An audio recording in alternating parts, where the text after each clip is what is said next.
اعوذ باللہ من الشیطان الرجیم بسم اللہ الرحمن الرحیم۔ السلام علیکم ویورز، سنڈے مدرسہ میں آپ کا استقبال کرتی ہوں۔ امید کرتی ہوں کہ آپ نے بہت اچھے سے قرآن مجید کو، جس سورے کو میں نے پڑھایا تھا، اس کی گھر پہ بیٹھ کے بہت اچھے سے پریکٹس کیا ہوگا۔ اسی امید کے ساتھ آج ہم اس سورے میں یعنی 30ویں پارے کا لاسٹ سورہ جو بچا ہے وہ 2 سورے ہیں، سورہ فلق اور سورہ ناس۔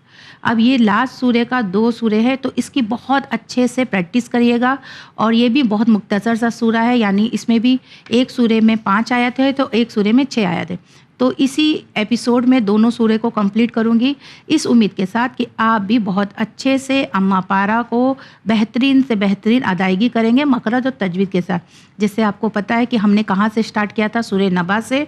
اسی امید کے ساتھ کہ آپ پہلے بھی جتنے ایپیسوڈ ہو چکے ہیں اس کی زیادہ سے زیادہ پھر سے دیکھ کر اس کی پریکٹس کریں گے، کیونکہ قرآن مجید کو اگر صحیح مخرج تجوید کے ساتھ سیکھنا ہے تو ہر سورے کو بہت باریکی سے پڑھنا اور تجوید مخرج کے ساتھ ادا کرنا۔ یہ سورے اگر جتنے 30ویں پارے میں سورے اگر آپ نے اس کی بہت اچھی سے پریکٹس کیا تو باقی کے سورے آپ بہت اچھے سے قرآن مجید کو پڑھ سکتے ہیں۔ تو چلیے شروع کرتے ہیں ہم سورہ فلق۔ سورہ فلق مکی سورہ ہے، اس میں ٹوٹل 5 آیت ہے۔ چلیے ہم شروع کرتے ہیں۔ بسم اللہ الرحمن الرحیم۔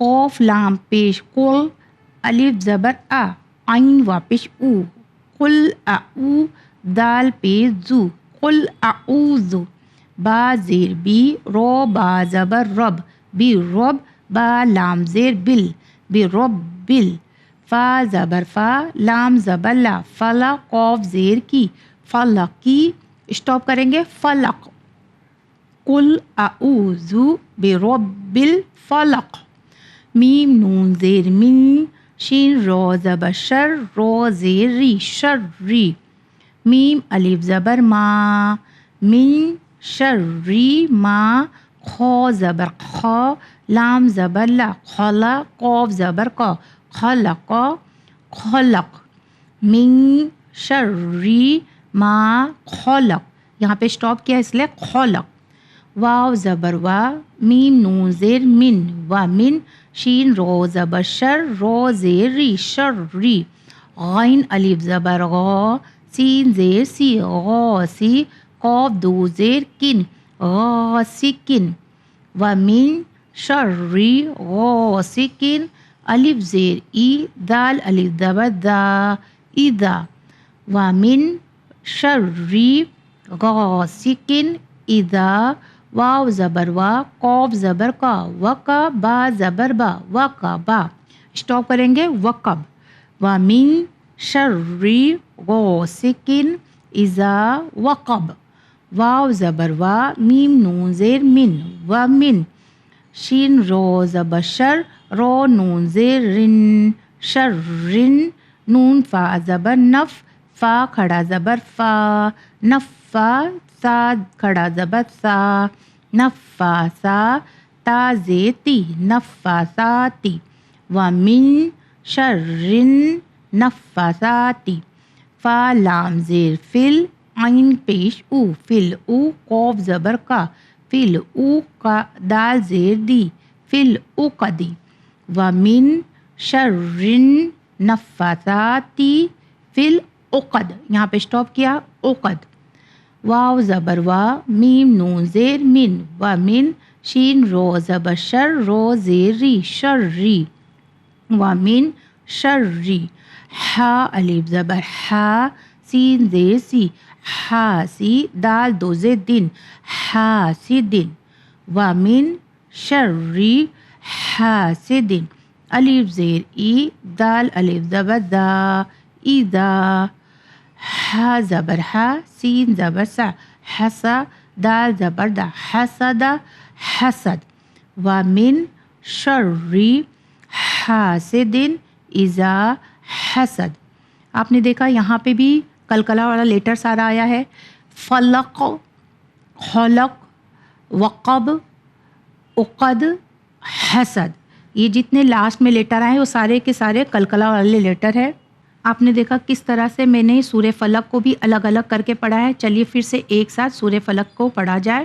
بسم اللہ الرحمن الرحیم، قل اعوذ برب الفلق، من شر ما خلق ومن شر غاسق اذا وقب ومن شر النفاثات في العقد ومن شر حاسد اذا حسد۔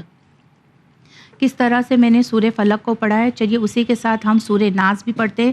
سورہ ناس میں ٹوٹل 6 آیت ہے اور یہ بھی مکی سورہ ہے اور 30واں پارہ کا لاسٹ سورہ ہے۔ بسم اللہ الرحمن الرحیم۔ قاف لام پیش کل، الف زبر آ، عین وا پیش او، اعو دال پیش زو، اعوذ، قل اعوذ، با زیر بی، رو با زبر رب، بی رب، با نون زیر بن، بی رب بن، نون الف زبر نا، سین زیر سی، ناسی، قل اعوذ برب الناس۔ یہاں پہ وقف کیا ہے، ناسین کے ناسی ہے مگر ہم ناس ادا کریں گے۔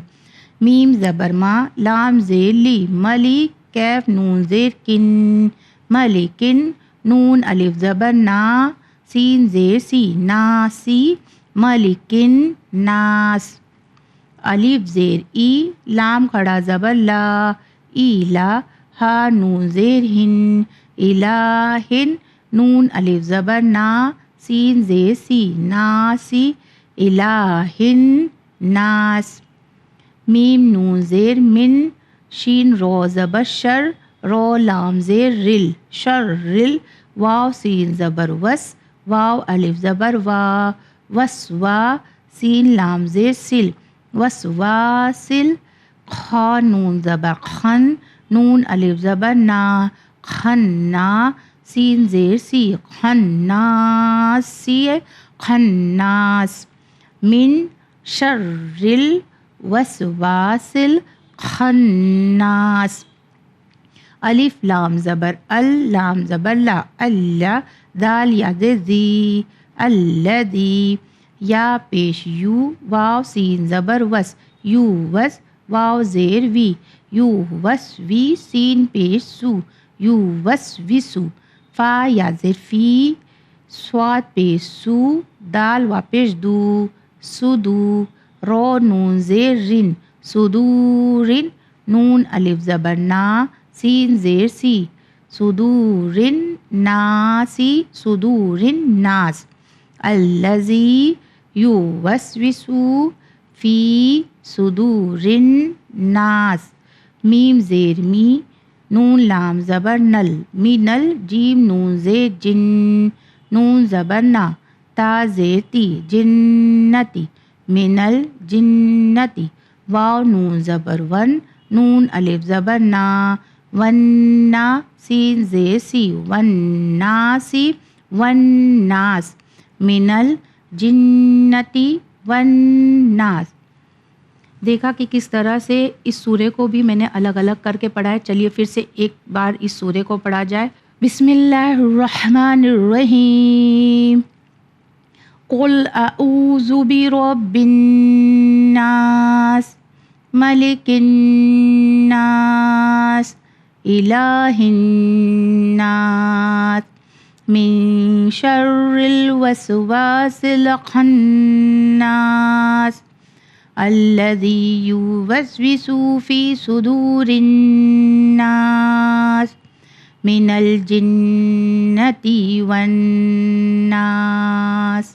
کس طرح سے میں نے بھی اس ایپیسوڈ میں سورہ فلق اور سورہ ناس کو پڑھا ہے، اسی امید کے ساتھ کہ یہ قرآن مجید میں 30ویں پارے کا لاسٹ سورہ ہے۔ اس کی بہت سے زیادہ پریکٹس کریے اور جتنا ہو سکے، جتنے ایپیسوڈ ہو چکے ہیں اس کو بھی زیادہ تر دیکھیں اور پریکٹس کریے، کیونکہ 30واں پارہ اگر اچھے سے پریکٹس کر لیا تو آگے کے جتنے سورے ہیں وہ بہت آسانی سے ہمارے بچے پڑھ سکتے ہیں اور مقرر تجوید کی ادائیگی بھی کر سکتے ہیں۔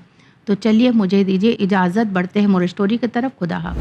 بسم اللہ الرحمن الرحیم۔ پیارے بچوں السلام علیکم، آپ تمام کا استقبال ہے پروگرام سنڈے مدرسہ میں، اور ہمیشہ کی طرح اس بار بھی ہم آپ کے لیے ایک بہت ہی اچھی سٹوری لے کر آئے ہیں، اور ہماری جو آج کی سٹوری ہے یہ ہمارے آخری نبی رسول خدا صلی اللہ علیہ وآلہ وسلم کے ایک صحابی کی زندگی سے جڑی ہوئی ہے۔ بچوں ہم بات کر رہے ہیں ابو ذر غفاری کی. یہ رسول خدا صلی اللہ علیہ وآلہ وسلم کے صحابی بھی تھے اور انہوں نے رسول خدا صلی اللہ علیہ وآلہ وسلم کے ساتھ رہ کر اتنا علم سیکھ لیا تھا, یہ اتنا کچھ جان گئے تھے کہ ان کا جو مرتبہ ہے وہ کافی عظیم, کافی اعلیٰ ہو چکا تھا. اور یہی وجہ تھی کہ لوگ انہیں لقمان ثانی یعنی کہ دوسرا لقمان بھی کہتے تھے. اسی بات کو دھیان میں رکھتے ہوئے ایک بار ایک شخص نے آپ کو خط لکھا اور خط میں نصیحت مانگی اور کہا کہ آپ ہمیں کچھ نصیحت دیں جس کے ذریعے ہماری زندگی بہتر ہو سکے. اس بات کے جواب میں جناب ابو ذر غفاری نے لکھا کہ اپنی زندگی میں جو لوگ آپ کے قریب ہو, جو آپ کے دوست ہو, ان سے دشمنی نہ کرو اور ان سے برائی نہ کرو.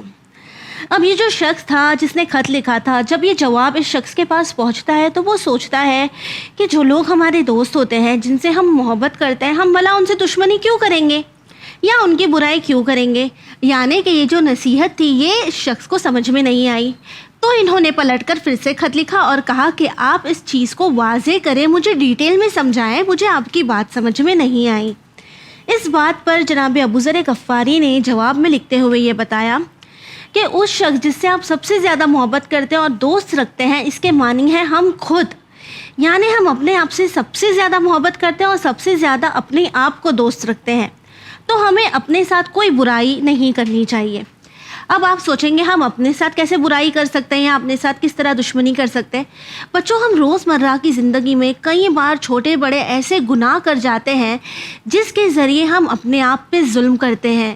ان گناہوں کی وجہ سے ہمارے اوپر عذاب آتا ہے, ہم پروردگار عالم کو ناراض کرتے ہیں. ہمیں ایسی چیزیں نہیں کرنی چاہیے جس کے ذریعے ہمارے گناہ بڑھیں.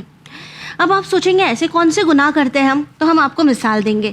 سب سے پہلے ہم صبح میں اٹھتے ہیں تو ہمیں امام کو سلام کرنا چاہیے, لیکن ہم یہ کرنے کے بجائے ٹی وی آن کرتے ہیں, کارٹون دیکھتے ہیں, میوزک سنتے ہیں. ہم نے گناہ کیا. ہماری ممی ہمیں دن میں 4 بار 5 بار صبح آواز لگاتی ہے کہ آ کے ناشتہ کر لو, ٹھیک ہے. ہماری ممی کو غصہ آ جاتا ہے لیکن ہم ہمارے بستر سے اٹھتے ہی نہیں ہیں.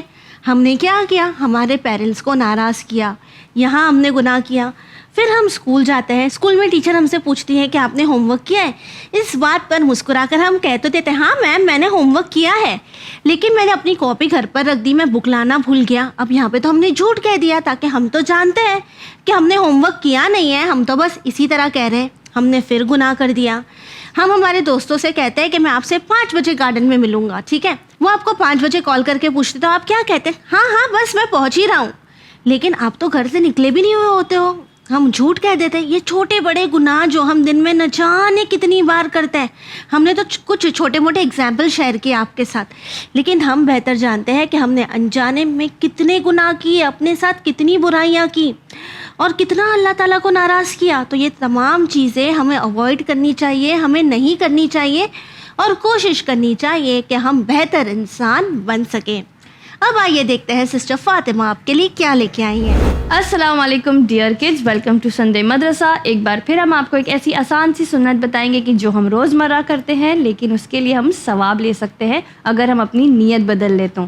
آج ہم بات کریں گے بچوں پانی پینے کے بارے میں. پانی آپ سب جانتے ہیں, ہم کئی بار پانی پیتے ہیں اور ہم کو بہت زیادہ جلدی میں ہوتے ہیں, ہم کیسے بھی پی لیتے ہیں اور ہم پرواہ بھی نہیں کرتے ہیں کہ کس طرح سے پانی پینا چاہیے, جبکہ دین اسلام میں یہ تک بتایا گیا ہے کہ پانی پینے کے کیا آداب ہے. ہم اس کی کیئر بھی نہیں کرتے کہ ہم نے کتنا تیز پانی پی کے ہم نکل گئے, جبکہ یہ ہمارے لیے ثواب کا باعث ہو سکتا تھا. امام علی علیہ السلام سے روایت ملتی ہے کہ جو دنیا کا بہترین پانی ہے وہ زمزم ہے اور جو دنیا کا سب سے برا پانی ہے وہ آب برہوت ہے. یعنی بچوں اگر آپ کو نصیب ہو, کوئی جا رہا ہے عمرہ پہ یا آپ کا خود کا جانا انشاءاللہ ہو, تو آپ ضرور آب زمزم پئیں, کیونکہ اللہ نے اس پانی میں شفا رکھی ہے ہر بیماری سے, دردوں سے. یہ اگر آپ پانی پی لیتے ہیں تو اس سے اللہ سبحانہ و تعالی ہم لوگوں کو شفا دیتا ہے. پھر روایتوں میں ملتا ہے کہ دنیا میں پانی سے زیادہ بہترین ڈرنک کوئی اللہ نے بنائی ہی نہیں.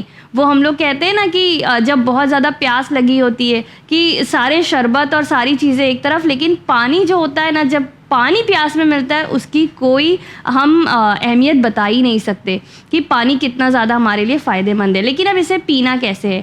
حدیثوں میں ملتا ہے, امام جعفر صادق علیہ السلام سے روایت ملتی ہے کہ جس وقت آپ پانی پئیں پانی پینے سے پہلے آپ کو کیا کرنا ہے؟ آپ کو یہ دعا پڑھنی ہے۔ ہم سب جانتے ہیں کہ امام حسین علیہ السلام کو کربلا میں پیاسا شہید کر دیا گیا تھا، تو ہم لوگوں کو سب سے پہلے صلوات بھیجنا ہے امام حسین پہ۔ آئی ایم شیور ہمارے گھر کے بچے یہ کرتے ہوں گے، پر چلے تذکر کرتے رہنا چاہیے۔ تو سب سے پہلے آپ کو پڑھنا ہے صلوات اللہ علی الحسین وعلی علی ابن الحسین وعلی اولاد الحسین وعلی اصحاب الحسین، یا آپ نے امام حسین علیہ السلام پر صلوات بھیجی۔ تو جب آپ پانی جو پی رہے ہیں، جو ابھی تک آپ کو کوئی ثواب نہیں دے رہا تھا، پی رہے تھے آپ صرف، اب آپ کی پیاس بجھانے کے ساتھ ساتھ آپ کے لیے ثواب بھی لکھا جائے گا۔ اس کے بعد کیا ہے؟ پانی پی چکے، جب آپ نے ٹھنڈے پانی سے پیاس اپنی بجھا لی، اس کے بعد آپ کو امام حسین علیہ السلام کے قاتلوں پر لعنت کرنا ہے۔ اللہم لعن قتلۃ الحسین وعلی علی ابن الحسین وعلی اولاد الحسین وعلی اصحاب الحسین۔ اتنا بڑا نہیں پڑھ سکتے، صرف اتنا ہی بھی پڑھ دیں، اللہم لعن قتلۃ الحسین، اتنا بھی کافی ہے۔ اور اگر آپ یہ عبادت کی طرح کرتے ہیں تو آپ کے لیے کتنا ثواب لکھا جائے گا۔ اور اگر آپ کو عربک ڈیفیکلٹ پڑتا ہے تو آپ اردو میں، یا جو آپ کی مدر ٹنگ ہے، آپ اس میں بھی کہہ سکتے ہیں کہ امام حسین علیہ السلام کے قاتلوں پر لعنت، بس کافی اتنی چھوٹی سی دعا ہے۔ اس کے بعد امام جعفر صادق علیہ السلام سے حدیث ملتی ہے کہ ٹھنڈا پانی پینا چاہیے، چلڈ نہیں یا گرم نہیں، ٹھنڈا ایک ایسا ٹیمپریچر ہو جو تھوڑا سا کول ہو۔ اور یہ پانی پینے سے کیا ہوتا ہے؟ ہمارے باڈی کا ٹیمپریچر کم ہوتا ہے۔ اگر الٹی کسی کو پرابلم ہے، الٹی آنے کی، وامٹنگ دور ہوتی ہے، کسی کے جسم میں کچھ پینز ہے وہ دور ہوتے ہیں۔ پھر اس کے بعد امام علیہ السلام سے ملتا ہے روایت میں کہ جو پانی کو 7 بار بوائل کرے اور 7 بار برتن تبدیل کر کے اسے بوائل کرتا رہے اور پیے، تو پھر اس کا جو بخار ہے، اگر کوئی ایسا بخار ہے جو کیور نہیں ہو رہا ہے، تو اس سے ٹھیک ہو جائے گا۔ یہاں تک کہ جو ابالا ہوا پانی، کھولتا ہوا نہیں، ابال کر کے ٹھنڈا کر کے جو پانی پیا جاتا ہے، اس سے جو جوڑوں میں لوگوں کے درد ہوتا ہے، وہ جوڑوں کا درد بھی ٹھیک ہوتا ہے۔ پھر اس کے بعد ہمیں ملتا ہے کہ پانی جو ہم پیتے ہیں، یہ ہم لوگوں کو ہر وقت، رات کے وقت، رسول اللہ صلی اللہ علیہ وسلم فرماتے ہیں بیٹھ کر پینا چاہیے۔ یہ بات رسول اللہ نے ہمیں 1400 سال پہلے بتائی۔ آج سٹڈیز آ رہی ہیں کہ جب ہم پانی کو کھڑے ہو کر پیتے ہیں تو پانی ڈائریکٹلی ہمارے پیٹ میں چلا جاتا ہے، لیکن جب ہم بیٹھ کے ٹھہر کے آرام سے پیتے ہیں تو وہ ہماری پوری باڈی میں ٹرانسفر ہوتا ہے، یعنی ہماری رگوں میں جاتا ہے، نسوں میں جاتا ہے۔ تو اس سے کیا ہوتا ہے؟ ہماری باڈی ہائیڈریٹ ہوتی ہے۔ تو پانی کو ہمیشہ آپ لوگ کوشش کریں کہ بیٹھ کر آرام سے پیا جائے۔ پانی کو 3 سپ میں پینا چاہیے، بڑے گھونٹ نہیں، ہم بوٹل لے کے لگا لیتے ہیں اور گٹ پیتے ہیں، اس طرح سے پانی پینے کو منع کیا گیا ہے۔ اسے کہا گیا ہے اونٹ کی طرح پانی مت پیو، بلکہ چڑیا کی طرح پانی پیو، یعنی سپ لے کے چھوٹے سپس میں آپ کو پانی پینا ہے۔ پھر اس کے بعد کہا گیا ہے کہ پانی پینے سے پہلے بسم اللہ کہیں، اور پانی پینے کے بعد الحمدللہ کہنا چاہیے۔ رسول اللہ صلی اللہ علیہ وآلہ وسلم نے پانی پینے سے پہلے اس پر پھونکنا منع کیا ہے۔ اور آج ہم نے دیکھا پچھلے دنوں جب کچھ سالوں پہلے کووڈ آیا تو پتہ چلا ہمیں کہ ہمارے منہ میں ہی کتنے جرمز ہوتے ہیں، جو ہم پھونکتے ہیں تو ان چیزوں پر چلا جاتا ہے۔ رسول اللہ نے ہمیں کب بتایا ہے کہ پانی یا کھانا جو ہے اس پر پھونکنا نہیں چاہیے، جو ہمارے منہ کے جو جرمز ہوتے ہیں وہ اس میں ٹرانسفر ہو جاتے ہیں۔ پھر ایک آخری چیز بچوں آپ کو بتا دیں کہ رسول اللہ صلی اللہ علیہ وآلہ وسلم جب بھی پانی پیتے وہ یا تو شیشے کے گلاس کا، جو ان کو کسی نے سیرین گلاس گفٹ کیا تھا، وہ اس میں پانی پیتے، یا پھر وہ لیدر بیگ جو چمڑے کا ہوتا اس میں پانی پیتے، یا پھر وہ پیتے تھے لکڑی کا جو پیالہ ہوتا ہے یا جو برتن ہوتا ہے اس میں پیتے۔ یعنی آج ہم دیکھتے ہیں کہ کئی ایسی چیزیں ہیں جیسے پلاسٹک ہے یا پیپر کے گلاسز ہیں، مجبوری ہے، الگ بات ہے، لیکن کوشش کریں کہ گھر میں آپ انہی چیزوں کا استعمال کریں۔ لیدر بیگ تو شاید ملنا مشکل ہو، بٹ یس گلاس تو ہر جگہ ہوتے ہیں، کانچ کے جو گلاس ہوتے ہیں آپ اس میں پانی پیا کریں۔ ظاہر ہے کیونکہ جس برتن میں پانی ہوتا ہے وہ برتن اس پر ایفیکٹس چھوڑتا ہے، یعنی اثرات چھوڑتا ہے، اسی لیے بتایا گیا ہے کہ پانی کو ایسے برتنوں میں پیو کہ جو نیگیٹو اثرات ہم پر نہ ہو۔ اور بچوں اب یہ پانی پینا آپ کے لیے ثواب بن سکتا ہے اگر آپ ہمارے جو ہم نے آپ کو بتائی ہیں چیزیں وہ فالو کریں، یہ سوچ کے کہ ہم یہ جو کر رہے ہیں یہ ایک سنت ہے قربتاً اللہ۔ آج بس اتنا ہی بچوں، ہم دیکھیں گے سسٹر سکینہ ہمارے لیے کون سی سورہ کی تفسیر لائی ہیں۔ مجھے دیجیے اجازت، شکریہ، خدا حافظ۔ السلام علیکم بچوں، آج کے ایپیسوڈ میں ہم سورہ قیامت کی تفسیر کو ڈسکس کر رہے ہیں۔ سورہ قیامت قرآن کا 75 نمبر کا سورہ ہے اور یہ ایک مکی سورہ ہے، یعنی یہ سورہ مکے میں نازل ہوا تھا۔ اس سورہ میں ٹوٹل 40 آیتیں ہیں اور یہ سورہ آپ کو قرآن کی 29 پارے میں ملے گا۔ آج کے ایپیسوڈ میں ہم آیت نمبر 20 سے لے کے 30 تک ڈسکس کریں گے، تو آئیے آج کی تفسیر کو سٹارٹ کرتے ہیں۔ بسم اللہ الرحمن الرحیم۔ آیت نمبر 20، کلا بل تحبون العاجلہ۔ اس آیت میں اللہ فرماتا ہے نہیں، بلکہ تم لوگ دنیا کو دوست رکھتے ہو۔ تو اس آیت میں اللہ فرماتا ہے کہ جو لوگ قیامت میں بلیو نہیں کرتے، جو لوگ اللہ میں بلیو نہیں کرتے، وہ لوگ کہتے ہیں کہ قیامت ایگزسٹ ہی نہیں کرتی. تو اللہ اس آیت میں کہتا ہے کہ جو لوگ کہتے ہیں کہ قیامت ایگزسٹ نہیں کرتی ہے، وہ ایکچولی اس کو اگنور کر رہے، یعنی اس کو ڈینائی کر رہے ہیں، کیونکہ ان کو دنیا میں مزہ آ رہا ہے، ان کو دنیا کے کام میں، دنیا کی چیزوں میں مزہ آ رہا ہے، اس لیے وہ آخرت کی طرف دھیان نہیں دے رہے ہیں. آیت نمبر 21 وَتَذَرُونَ الْآخِرَةَ. اس آیت میں اللہ فرماتا ہے اور آخرت کو نظر انداز کیے ہوئے ہے. یعنی وہ لوگ جو کہتے ہیں قیامت ایگزسٹ نہیں کرتی، وہ ایکچولی کمپلیٹلی اگنور کرنا چاہ رہے ہیں، کیونکہ انہیں پتہ ہے کہ قیامت میں کیا کیا عذاب ہوں گے، اور اگر عذاب سے بچنا ہے تو دنیا کے کام سے بچنا پڑے گا، بٹ وہ دنیا میں تمام کام انجام دینا چاہتے ہیں، اس لیے وہ قیامت کو ڈینائی کرتے ہیں. آیت نمبر 22 وجوہ یومئذ ناظرہ. اس آیت میں اللہ فرماتا ہے اس دن بعض چہرے شاداب ہوں گے. آیت نمبر 23 الی ربہا ناظرہ. ساتھ میں اللہ فرماتا ہے اپنے پروردگار کی نعمتوں پر نظر رکھے ہوئے ہوں گے. تو آیت نمبر 22 اور 23 میں اللہ کہہ رہا ہے کہ قیامت کے دن کچھ چہرے، کچھ فیسز بہت خوش ہوں گے، بہت شاداب ہوں گے، اور اللہ کی نعمتوں کی طرف دیکھ رہے ہوں گے. آیت نمبر 24 وَوُجُوهٌ يَوْمَئِذٍ بَاسِرَةٌ. اس آیت میں اللہ فرماتا ہے اور بعض چہرے افسردہ ہوں گے. آیت نمبر 25 تَظُنُّ أَن يُفْعَلَ بِهَا فَاقِرَةٌ. اس آیت میں اللہ فرماتا ہے جنہیں یہ خیال ہوگا کہ کب کمر توڑ مصیبت وارد ہو جائے گی. تو آیت نمبر 24 اور 25 میں اللہ کہہ رہا ہے کہ قیامت کے دن کچھ چہرے خوش ہوں گے، اور 24 اور 25 میں کہہ رہا ہے کہ کچھ چہرے بہت سیڈ ہوں گے، بہت پریشان ہوں گے. کیوں پریشان ہوں گے؟ بیکاز انہیں پتہ ہے کہ کبھی بھی ان پہ عذاب نازل ہو جائے گا، اور ایسا عذاب ہوگا کہ ان کی کمر توڑ دے گا. آیت نمبر 26 کَلَّا إِذَا بَلَغَتِ التَّرَاقِي. اس آیت میں اللہ فرماتا ہے ہوشیار جب جان گردن تک پہنچ جائے گی. تو آیت نمبر 26 میں اللہ وارن کر رہا ہے کہ ہوشیار ہو جاؤ، وارن ہو جاؤ کہ جب تمہاری جان گردن تک پہنچے گی، یعنی جب جان تمہارے بدن سے نکلے گی اور جب تمہارے گلے تک پہنچ جائے گی. آیت نمبر 27 وَقِيلَ مَنْ رَاقٍ. اس آیت میں اللہ فرماتا ہے اور کہا جائے گا کہ اب کون ہے تمہارا طبیب. تو آیت نمبر 27 میں اللہ کہتا ہے کہ اس دن خداوند عالم پوچھے گا ان ڈس بلیور سے جو اللہ پہ بھروسہ نہیں رکھتے، اور جب ان کی جان نکلنے لگے گی تب اللہ پوچھے گا کہ اب تمہارا طبیب، تمہارا ڈاکٹر کون ہے، اب تمہیں کون بچائے گا اس سے. آیت نمبر 28 وَظَنَّ أَنَّهُ الْفِرَاقُ. اس آیت میں اللہ فرماتا ہے اور مرنے والے کو خیال ہوگا کہ اب سب سے جدائی ہے. آیت نمبر 28 میں اللہ کہہ رہا ہے کہ مرنے والے کو پتہ ہوگا، یعنی ہر انسان جب مرتا ہے تو اسے پتہ ہوگا کہ اب وہ مر رہا ہے. اس انسان کو بھی پتہ ہوگا کہ جو اللہ میں بھروسہ نہیں کرتا ہے، اسے ہی پتہ ہوگا کہ اب میں مرنے والا ہوں، اور اب میں تمام چیزوں سے دور ہو جائے گا. وہ پیسہ، فیملی، تمام چیزیں جو اس نے دنیا میں کمائی ہے، جس کے پیچھے دنیا میں بھاگا ہے، وہ سب چیز سے دور ہو جائے گا. آیت نمبر 29 وَالْتَفَّتِ السَّاقُ بِالسَّاقِ. اس آیت میں اللہ فرماتا ہے اور پنڈلی پنڈلی سے لپٹ جائے گی. تو آیت نمبر 29 میں اللہ بتاتا ہے کہ جب انسان کی باڈی سے اس کی روح نکلتی ہے تب کتنی تکلیف ہوتی ہے، یعنی پنڈلی پنڈلی ایک ہو جائے گی، ایک کے اوپر ایک چڑھ جائے گی، یعنی اتنی تکلیف ہوگی جب روح بدن سے نکلے گا. آیت نمبر 30 إِلَىٰ رَبِّكَ يَوْمَئِذٍ الْمَسَاقُ. اس آیت میں اللہ فرماتا ہے آج سب کو پروردگار کی طرف لے جایا جائے گا. تو آیت نمبر 30 میں اللہ کہتا ہے کہ جب انسان کے باڈی سے اس کی روح نکل جائے گی، اس وقت تمام روحوں کو اللہ کی طرف لے جایا جائے گا. تو آج کے ایپیسوڈ میں بس اتنا ہی. آپ ٹیم سنڈے مدرسہ کو دیجیے اجازت اور بنے رہیے چینل ون پر.